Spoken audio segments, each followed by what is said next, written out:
in the news, the Boy Scouts are on the griddle. Do they want scoutmasters who are gay, or do they want boys who are gay, or do they want neither? Well, it's their moment of truth, and their board is getting ready to vote today. Scouts across the country say that change would be huge, especially because churches sponsor the majority of Scout troops. Heather Sells has the story. For the Scouts, the stakes couldn't be higher. Churches sponsor 69% of all Scout units. The largest are the Church of Jesus Christ of Latter-day Saints, the United Methodist Church, the Catholic Church, and Baptist churches. So far, Catholic and Mormon leaders have withheld official comment on the proposed change, but Southern Baptist leaders have spoken against it.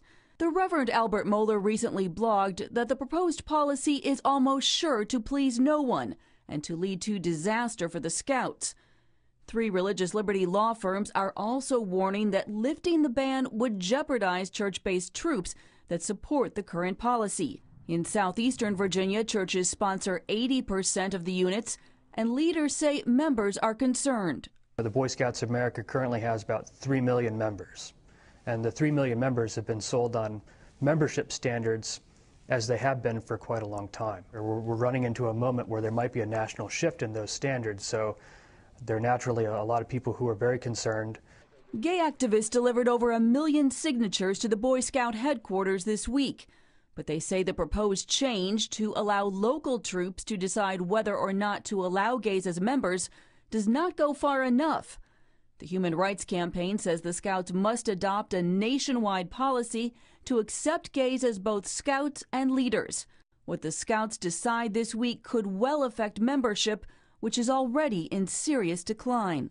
At the moment, it's very, very noticeable that there are people who are sitting on the fence and they don't know whether or not they want their families to personally invest in the program through membership because they want to know what the outcome of this decision is going to be. Tomorrow, those who oppose lifting the ban will hold a prayer vigil outside Scout headquarters in Texas.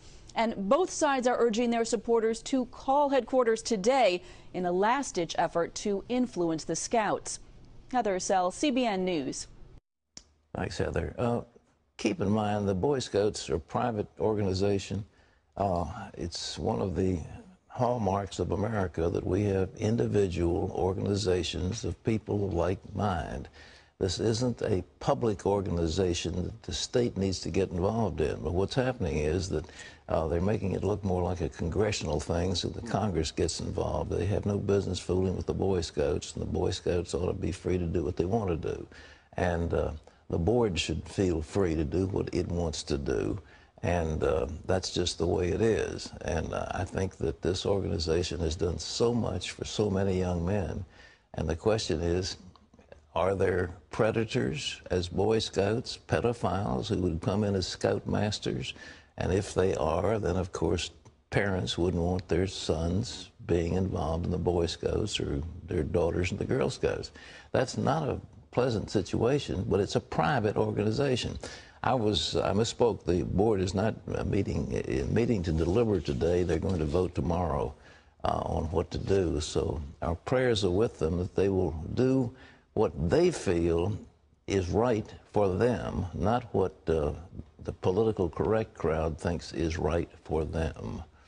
Well, if you think you've been paying more for gasoline in the last few days, you are right. Lee Webb has that story from the CBN Newsroom. Lee. Pat, the price of gas shot up in just the last week alone. It's up 18 cents to $3.54 a gallon. That is the biggest weekly increase in 2 years. Analysts say the stronger economy is one reason prices are higher. The price of oil has been climbing steadily in recent weeks, close to $100 a barrel again. And many refineries are doing maintenance at this time of year, but experts do not think gas will hit last year's highs. Republicans criticized the Obama White House again for not meeting Monday's deadline to produce a federal budget. It is the third straight year the administration has not produced a spending plan on time, and the fourth time in the last 5 years. The White House isn't saying when it will release its budget for next year. Congressional Republicans, though, will vote on a bill tomorrow that would require the president to submit a plan that balances the budget eventually. Republicans have repeatedly said that Washington is spending too much, but the president and Democratic leaders are still calling for more tax revenues. Pat? Well, you know, the Senate hasn't had a budget they've passed in the last 3 years. And as I understood, the negotiations that have just taken place in some of these fiscal things requires the Senate to come up with a budget. They're supposed to by law, but they haven't. Year after year after year, they punt. They don't do a budget, which is kind of shocking, the amount of money they're spending, and that's why the president says, well, you know, the amount of spending really isn't of great concern to me. Well, it should be concern to all of us. Lee? President Obama is taking his case for gun control to the public, but it may face a tougher time on Capitol Hill. The president says he feels like there's a consensus building to pass new gun laws. He's calling on Americans to put pressure on Congress. Now, changing the status quo is never easy. This will be no exception. The only way we can reduce gun violence in this country is if the American people decide it's important, if you decide it's important.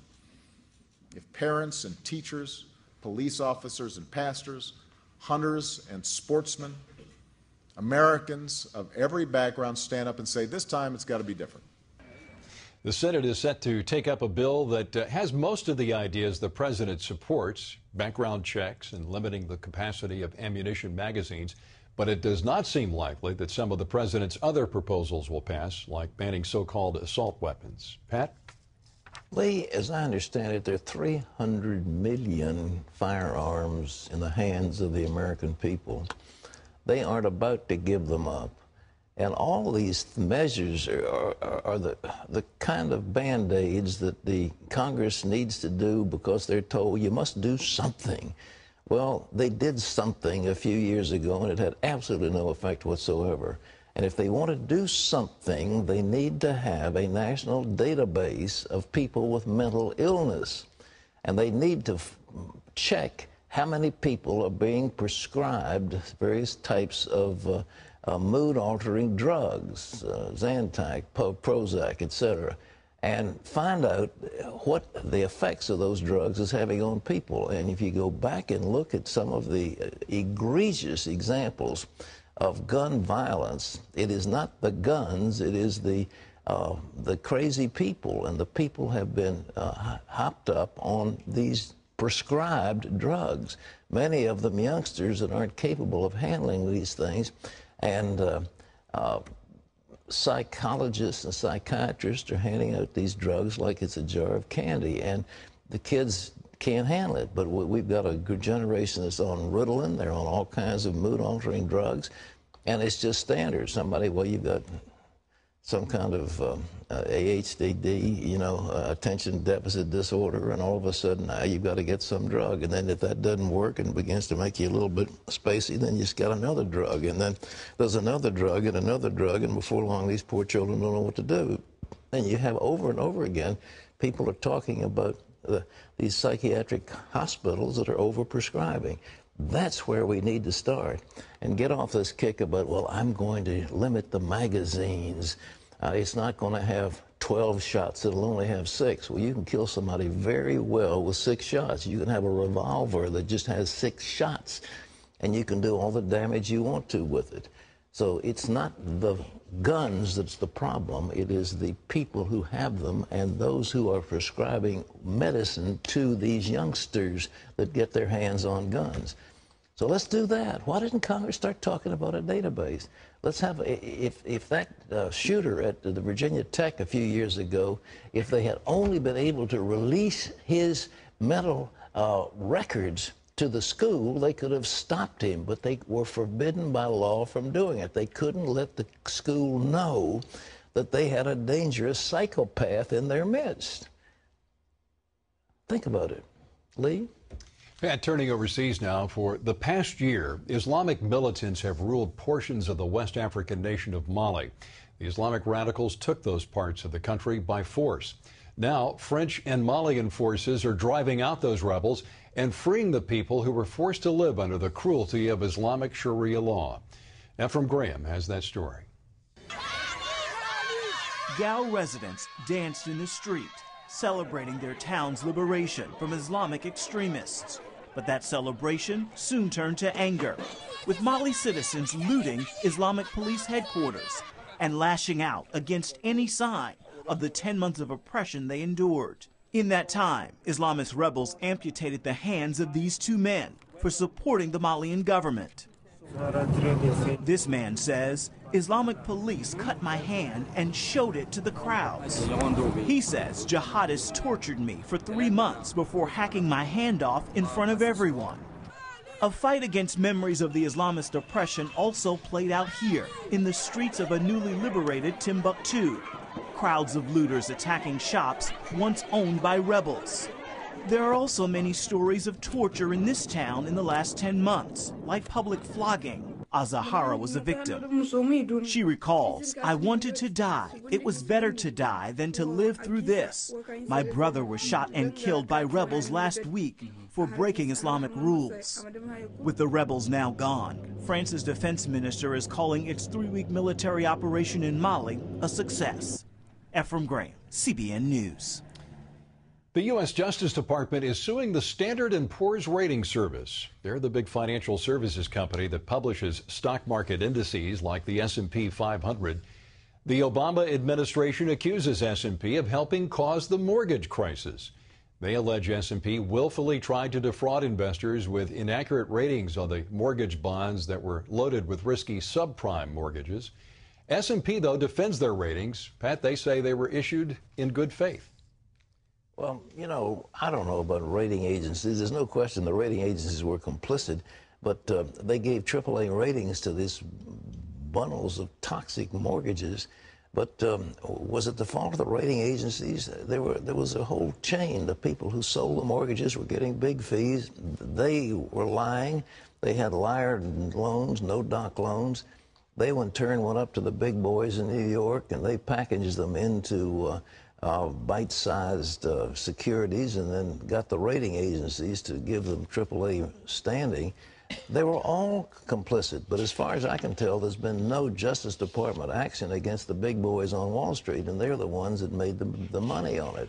So why don't we go after them? Well, we don't go after them because they are too powerful, and they give too much money to politicians. Lee. Well, baby boomers are living longer than previous generations, but that doesn't mean they're any healthier. A new study finds they're more likely to have high blood pressure, high cholesterol, and diabetes. Researchers also say baby boomers have a greater chance of chronic disease and disability. They're also more likely to be obese. All of this causes concern over the rising cost of health care, but there is some good news. Baby boomers are less likely to smoke than previous generations, so there's less emphysema and fewer heart attacks. So some good news there, Pat. You know, I had a letter. I get letters, all kinds of letters. Do you get letters? Yes, of course. I get strange letters. What a surprise. You know, I have children who are in that age group. Age bracket, sure. And this person objected. They said, you must stop calling these people baby boomers. They're senior citizens. Well, I said, you know, I am a senior citizen, but my son is a baby boomer. You don't understand. Well, I mean, we label each generation kind of has a standard Generation title Y, that we Generation X. Yeah. I mean, it's a convenient label, but I think no insult is being made. It just happens to be a lot of people. There was a boom of babies right after World War II. Exactly, that are now coming into retirement years. I do think also in conjunction with what was shared in that report that there's more stress in people's lives today, and that our food supply is more tainted than it ever has been. We mentioned that with Larry yesterday. The amount of junk that's being ingested by people is just appalling. And, well, we try to keep you healthy, ladies and gentlemen, even if we're labeling you by the generation you are part of. But I guess I'm a boomer and proud of it. Are you a boomer? I'm a boomer. You're not a distinguished senior citizen. No, I refuse that discount. Well, I think you should. I think you should. I'm not sure what I am, but whatever it is, I'm a depression baby. Let's settle for that. I was born during the Great Depression, and that's why I'm so scarred. A baker in Oregon is being investigated for refusing to make a cake for a gay couple's wedding. A state statute says any place or service open to the public must provide full accommodations without distinctions based on race, color, religion, sex, or sexual orientation. The same-sex couple claims Aaron Klein violated that statute by refusing service. Now the state's attorney general is looking into the case. Klein says he shouldn't be forced to violate his religious beliefs. If I am told that I have to make a wedding cake for a same-sex marriage, I feel that I'm violating my beliefs. I don't think I should have to do that. Klein says despite the investigation, he will stand up for what he thinks is right. 3 Alabama lawmakers are working to allow the 10 Commandments to be displayed in any public building in the state. They're proposing the Alabama Religious Freedom Amendment as a safeguard against lawsuits trying to ban the amendments, or the commandments rather. Several private groups have offered to provide funding if a suit is filed. Well, you can always get the latest from CBN News by going to our website at cbnnews.com.